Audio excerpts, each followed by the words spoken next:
Welcome ladies and gentlemen to more Elder Scrolls Legends content on my channel. Today it is time to let the werewolves loose and try out an aggressive werewolf warrior deck. You might have seen me playing a similar version on stream a few days ago, and since then I've changed it a bit, so you're seeing my current version of the deck on the right side. Werewolves are a new type of interaction that was introduced with the Heroes of Skyrim expansion. A unit on the board with the keyword Beast Form will transform into a stronger, more powerful creature with the werewolf tribe when you break a rune. This new sort of mechanic is a perfect fit for aggressive or tempo-oriented deck builds, while control is in general not too interested in breaking runes early, therefore not having any incentive to play Beast Form units at all. The decklist I'm running right now is a bit less werewolf-centric than it used to be, and instead focusing more on a stronger tempo play than the old version. Cards that did not make the cut, for example, were the Companion Harbinger or the buff support card Skyforge.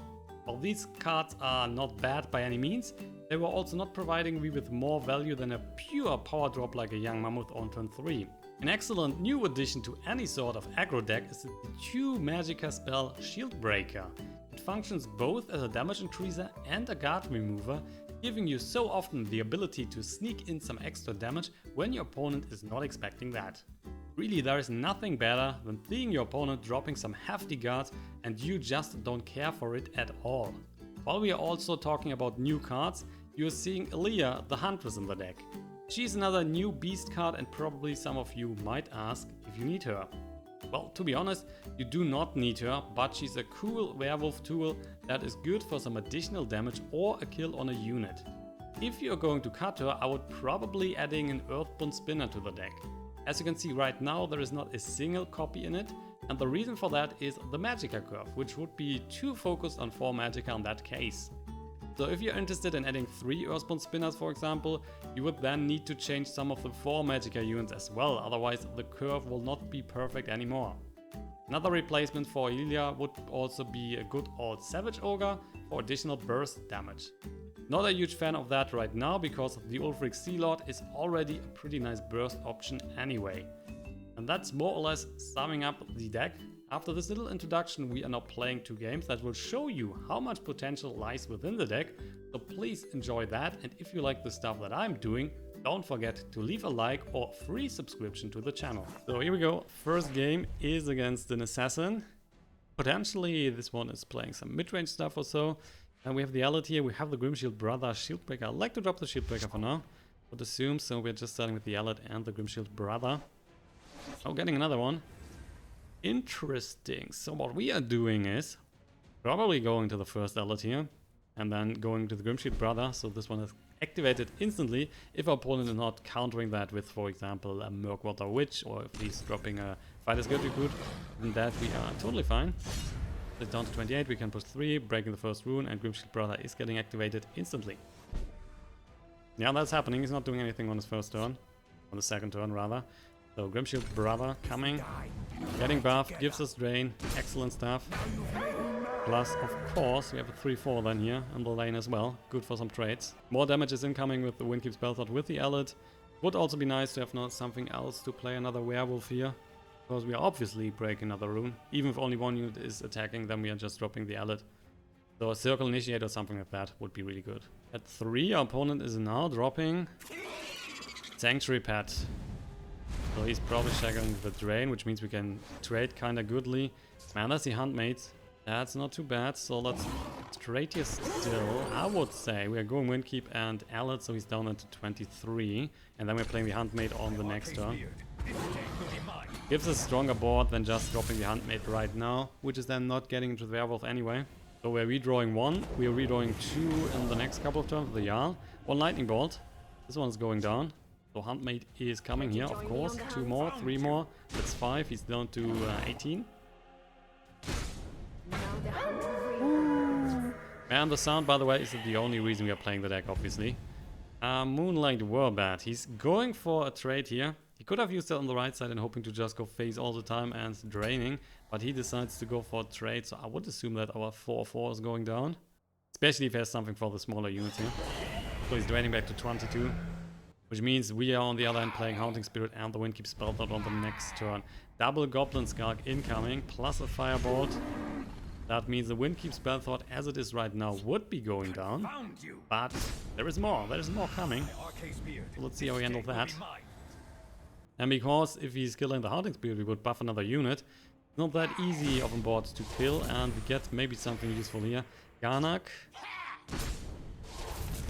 Garnag is a bit too early, but probably is helping us a lot later. Most likely I just played the Jarl here. We're still ahead, and I want to get the extra cards in our hand. Let's see what he's doing with the curse cards. Sanctuary Pet. On the Windkeep maybe? No, not on the Windkeep. So what are you doing with the double curse? Still has 3 Magicka to go, so what else is coming? 2 of those cards are curse cards in his hand, so he has 4 other cards to play. Maybe he has another pet. Would be the last one. He already played another one. Glory. Astrid. Okay. Astrid. And that's a giant. So we are just killing this Goblin Skunk. He's getting then 1 completed contract here from the Sanctuary Pet, of course. Still interested in drawing more cards. Ulfrics. And Shield Breaker, yeah, not too useful. Also, we could also just go for the face here, to be honest. Let's see. He is getting a curse card anyway. He's getting a curse card anyway because he already got 2, so there's only 1 left. Yeah, we can just go for the face here. No need to trade. It's down to 16. He's getting 1 completed contract now. Because he's taken down the Haunting Spirit, for example, and then maybe he has a Leaf Lurker, so using the curse card and the Leaf Lurker on the unit that is getting buffed. Lightning Bolt killing our Jarl. Oh. Curse cards. Yeah, he's probably using... I cannot use that now, right? Down to 3. Shadow Shift. So I'm gonna kill this dude. Attacking first, then trading. He's getting 1 completed contract. But we still have the Windkeep on the right side, which is kind of good. So might be even interested in a trade here, just to get rid of the lethal creature. Best for him would be a Firebolt now. Oh, Shadow Shifting. Wow, so he's keeping Astrid. Apparently yes. I mean, it's cool for him, but not so sure about that. Looks like he can do that much stuff with the Astrid, for example. So we will push 2 in the face. Confound you! Then we're just dropping the Giant here. Give him the Astrid back. Okay. So I have then 9 damage on the board. We have the Alit here, we have the Shield Breaker, though potentially we have already 13 damage.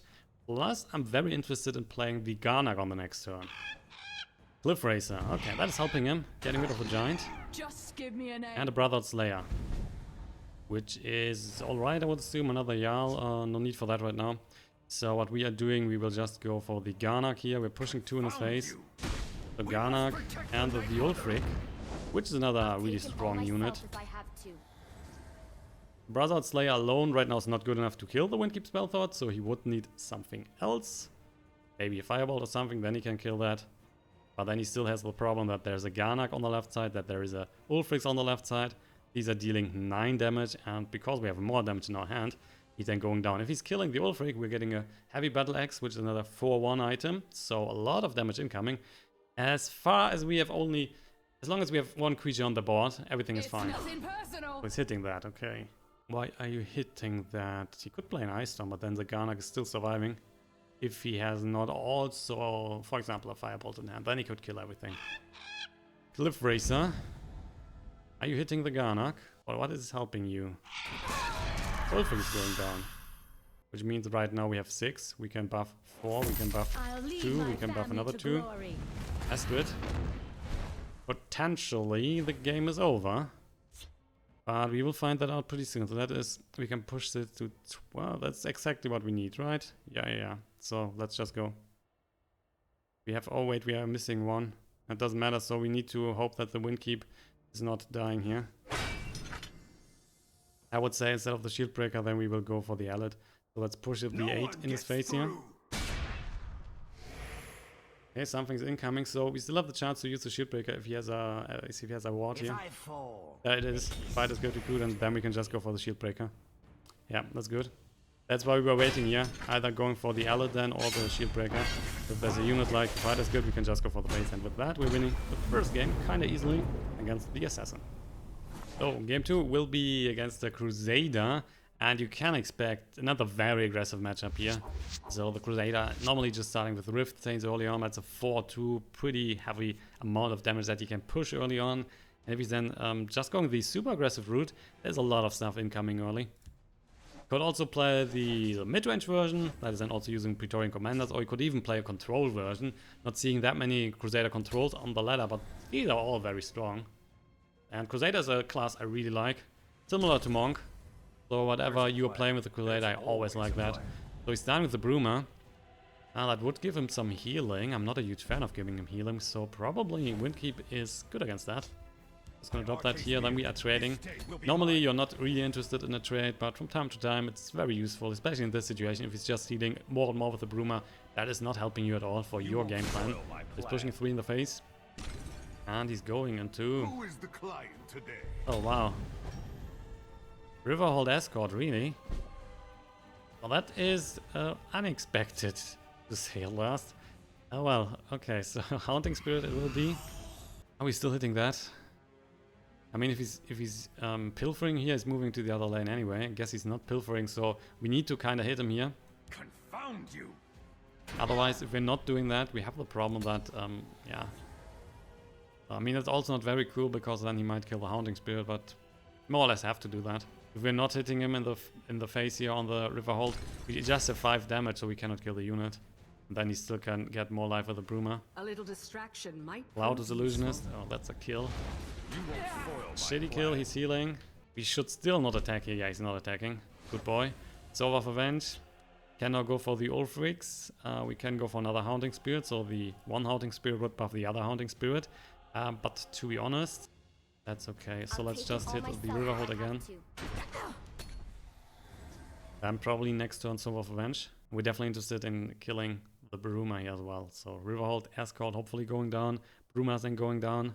If he's killing the Spirit here, we are buffing them the Ulfric, so that will be then an 8-5, which is a huge creature. But I'm still not sure why he's playing the Riverhold Escort. That is really not that of a great unit. Maybe I'm missing something, and there is an interesting combination that he's playing with the Riverhold. Some interesting cards. So a Rapid Shot. Man, if he's killing the unit, that's bad. That's why I was thinking about dropping, for example, Haunting Spirit, because it has 3 life. Bruma, another one. More life for him. Which looks like he cannot kill the Ulfric, which is good. So at least we are getting the buff on the Ulfric. Then we can also kill the Bruma here, because that is double buffing. If he's not doing anything. I mean, if he's just he's going for the face, okay. Shadowfen Priest. Behold my power. Down to 20, we get the Alit here. And who is the aggressor in this matchup? Seriously. I'm not interested in losing the Ulfric right now. But probably have to do that. So let's see. Just the Alit, man, it's pushing ourselves to the limit. Haunting Spirit. Okay, we're just dropping the Haunting Spirit, we're dropping the Alit here. We're then losing the Ulfric. Talos guides me. Let's crush the Riverhold, and then we're crushing the Cloudress. There's no need right now for the Brumas. Let's kill the bigger guys. We don't care for the life count at the moment, because he's already so far ahead. Just need to make sure that we are not taking too much damage. You won't spoil my plan. Yeah, he's just pushing now. Damage in the face, we get another Alit. We're down to 12 already. Snowhawk Detachment. That is getting buffed if there is another guard creature on the board, which is right now not happening. So no help for him. And we're definitely interested in going for the Sower of Revenge. So we will charade here. Hopefully get a decent buff. Okay, that is not the buff I wanted, but well, cannot change that now. Just kill both units. And we're then also dropping the Sower of Revenge here on the right side, just in case if he's going for the cover lane, so we can then just trade easily. If he's dropping something, I'm definitely interested in going for the Giant on the next turn. If he's running the Giant, he's interested in giving us the Haunting Spirit back as well, because this one is getting buffed. There's a Rift Chain, so that's an easy give back here with the Giant, no problem. Just push some damage in the face. And now we can be the aggressor. Oh man, he's getting something. What do we have? Piercing Javelin, yeah, good card. Killing the Sower, he's down to 17. We will drop the Giant here, give him the Rift Chain back. Currently we have 13 damage on the board, and with the Heavy Battle Axe and the Alit and the Gatekeeper, so a lot of more damage is coming. So he needs to be careful, for sure. He cannot just drop a Rift Chain here and say, woo, what's up? That's not how it's working. And just like that, because we were playing passively and trading early on instead of just going for the face, we're still in the game. Okay, he's giving us the giant back. Yeah, cool. So we will just give him the giant back. Oh, he's giving us the Haunting Spirit back. That is indeed interesting. And there's another giant. So I hope you like that. Let's go for the face here. So you will get a giant on the giant, which means if he's giving us a giant's back again, he's just losing because we have one giant on the board. Giant ping pong is always pretty fun, especially if you have one more giant. That is nicely done indeed. Thank you, sir. And he's down to 10, so if he's just killing one giant, we have enough to kill him. Rapid shots. He's looking for an extra card. What is he trying to find here that is helping him? I mean, the Rift Saint is now a guard, but we have breakthrough, so it's not like he can win with that. Or he can survive the turn. I mean, right now, we can just push one giant here up to 13 damage, plus we have the Alit, so in fact that is 15 damage just from one single giant. That is surviving. Morkul Gatekeeper. And maybe the Rift Saint, there you go. But still, it's not changing anything. The amount of damage we can push here is way too high, so the heavy battle axe still in our hand. Morkul Gatekeeper buffing the giant to 13 damage, and that is just through the breakthrough another victory. GG, man, Crusader. You lost, unfortunately. Double giant's way too good. And with that, guys, we're at the end of today's episode. I hope it was clear how the deck is working. Pretty fun deck to play. The werewolf cards are really cool, and I obviously like the sound effect when the werewolves are transforming. So the woo is pretty cool, and that's why we are playing the deck. And I'm nearly back to rank 2, so that's not taking too much longer now, probably late on the stream. We'll see about that. Pretty cool deck, and thanks for watching for today. I hope you have enjoyed it. If you have, don't forget to hit the like button and follow the channel. I'm always doing more stuff for Elder Scrolls Legends and also various other card games like Hearthstone, Gwent, Shadowverse. So check that out, please, and I will then see you in the next video. Have a good night and sleep well. Bye-bye.